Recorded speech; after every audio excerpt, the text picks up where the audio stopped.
আবৃত্তি করবলে লোৱা কবিতাৰ শিৰোনাম দুখীয়া কলিতা। কবি কলাগুৰু বিষ্ণুপ্ৰসাদ ৰাভা।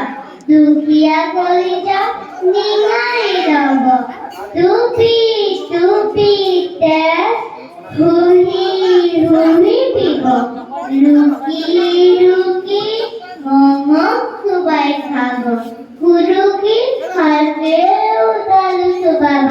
হুঁচিয়াৰ হুঁচিয়াৰ ধনী মহাজন জমিদাৰ, হুঁচিয়াৰ হুঁচিয়াৰ বিপ্লৱ পথৰে যাত্ৰী আমি, সৰ্বহাৰে মুক্তিকামী।